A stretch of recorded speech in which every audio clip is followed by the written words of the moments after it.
Amigos, estamos de vuelta. Esto es Más que Noticias y les contamos que el presidente de los Estados Unidos, Barack Obama, confirmó que el misil que derribó el avión de Malaysian Airlines fue disparado desde el área controlada por los separatistas prorrusos. En conferencia de prensa esta mañana en la Casa Blanca dijo tener conocimiento que estos separatistas han recibido armas pesadas, entrenamiento y también armas antiaéreas de Rusia. El mandatario norteamericano exigió además un alto al fuego en Ucrania para que pueda realizarse una investigación internacional.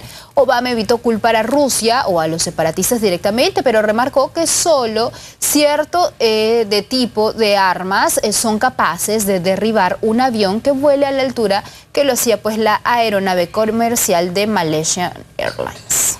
Sabemos ahora mismo, lo que tenemos la confianza en decir es que era un misil y eso fue lo que derribó al avión. Sabemos, tenemos confianza en decir que eso ocurrió en un territorio controlado por separatistas rusos, pero creo que es muy importante asegurarnos de que no nos adelantemos a los hechos en este momento, identificar quién hizo esto,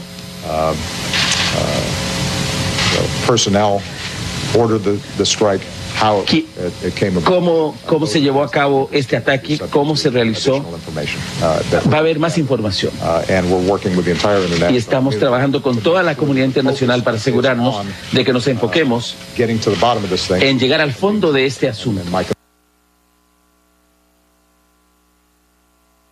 Bueno, por su parte, el Consejo de Seguridad de la Organización de las Naciones Unidas pidió que se realice pues una investigación internacional completa y además transparente sobre la caída del avión malasio. Miembros de esta organización se reúnen de emergencia para analizar el derribo de la nave en la zona este de Ucrania. Señalaron además que es necesario que todas las partes den acceso inmediato a los investigadores con el fin de determinar las causas del trágico accidente que dejó 298 muertos.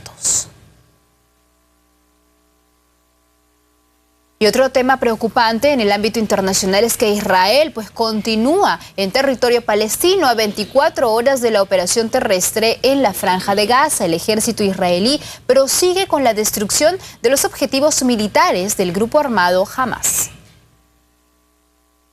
A las 10 de la noche, los tanques de Israel irrumpen en la franja. No lo hacían desde 2008. Columnas de soldados avanzan lentamente sobre el suelo de Gaza. Su misión es destruir las lanzaderas de cohetes y los túneles que excavan las milicias. Las tropas de tierra están apoyadas por la Marina y las fuerzas del aire, que les abren camino borrando del mapa cualquier resistencia. Las bombas siguen cayendo sobre Gaza y el número de víctimas no para de crecer. Jamás ha advertido a Israel de que pagará un alto precio por esta invasión. Los soldados israelíes están mucho más expuestos en un contexto de guerra urbana. De momento, la incursión terrestre se limita al perímetro de la franja, pero Israel amenaza con una operación a gran escala. Mi orden y la del ministro de Defensa al ejército, con la aprobación del Gabinete de Seguridad, es prepararse para la posibilidad de ampliar significativamente la operación terrestre. El jefe del ejército y los militares están preparados.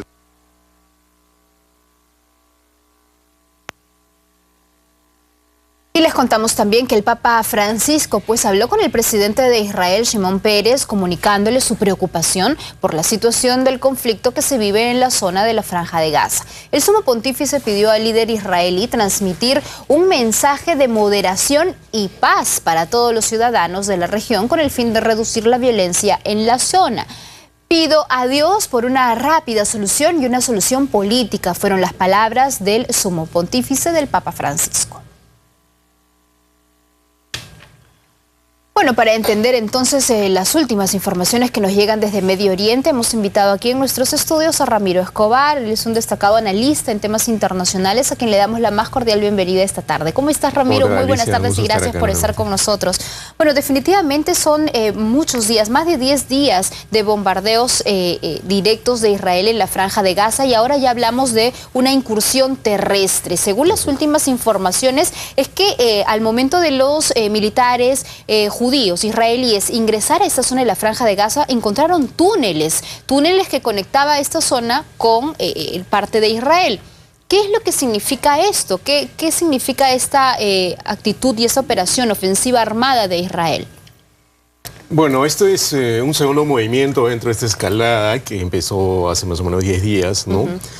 Que, digamos, en la escena mediática y en el sentido común, si quieres, se establece, se piensa que esto empieza con el asesinato monstruoso, por cierto, ¿no? de 3 muchachos israelíes, ¿no? Y luego el asesinato también monstruoso de un chico palestino que al parecer fue quemado vivo. En realidad, claro, ese es, digamos, el punto de partida de una nueva escalada si se ve, digamos, de manera muy secuencial, pero en realidad esto es parte de un conflicto de larga data, ¿no? Desde que Israel devuelve la Franja de Gaza en el 2005, en el gobierno del primer ministro Ariel Sharon, a la Autoridad Nacional Palestina, ha habido 3 momentos de este tipo. El peor fue hasta ahora, esperemos que lo no empeore, ¿no? Fue entre diciembre del 2008 y enero del 2009, ¿no? 1.300 palestinos muertos, 15 israelíes muertos, ¿no? Y fue una situación similar, un intercambio de misiles, que es la constante entre ellos, ¿verdad? Sería importante, Ramiro, aprovechar tu presencia aquí en el programa para que le expliques a nuestros televidentes por qué se llevan tan mal, si viven uno al lado del otro. Bueno, eso requiere una larguísima explicación, pero para tratar de hacerlo muy resumido, muy sintético, lo que ocurre es que este territorio, el territorio donde está la Autoridad Nacional Palestina y donde está el Estado de Israel, ¿no? Palestina no llega a ser un Estado todavía, es un territorio que estaba bajo mandato británico como consecuencia de la Primera Guerra Mundial, cuyos 100 años estamos conmemorando en estos días, ¿no? Luego la ONU parte del territorio en 1947 y en 1948 Israel proclama el Estado de Israel. Estado de Israel. Entonces, ahí es una parte. Claro. La ONU había determinado una parte para el Estado judío y otra parte para un Estado árabe.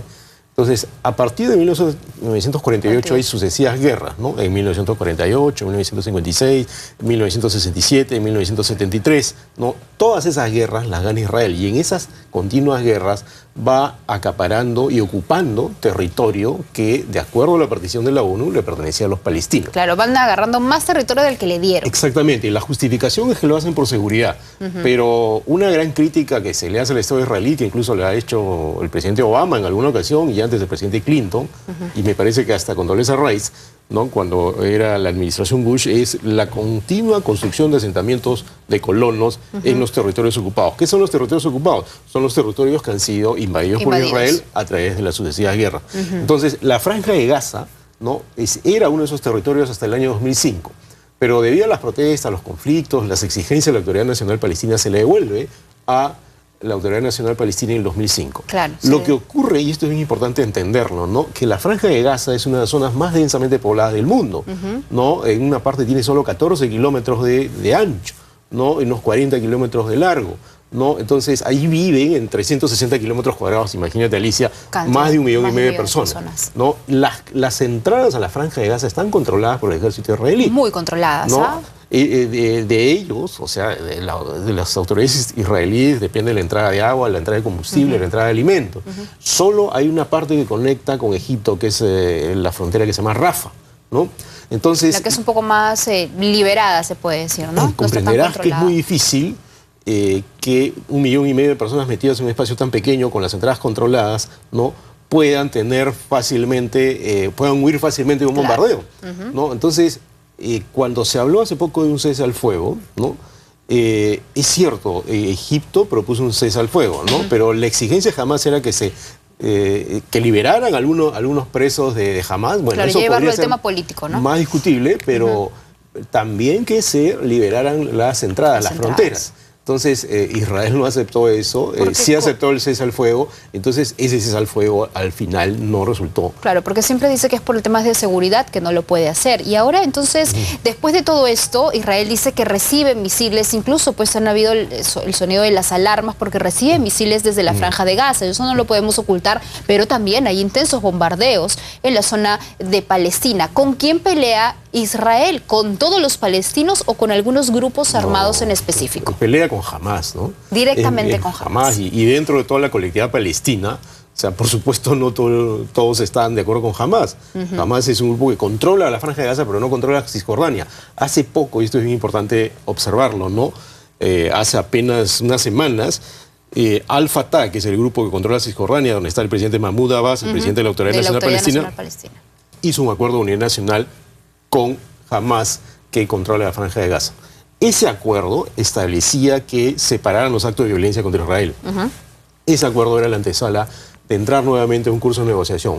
En ese momento ocurren estos dos crímenes monstruosos, lo que revela algo que alguna vez ya he comentado en mis columnas de La República o acá mismo con Augusto, me parece, en una ocasión, con Augusto Leverrovich, es que hay un resorte que funciona ideológico, emocional, yo diría de una obsesión, de un odio o de un odio obsesivo, que cada vez que se aproxima algún pequeño conato de negociación, los sectores más extremistas de ambos lados saltan como un resorte y la hacen estallar. Y de ambos.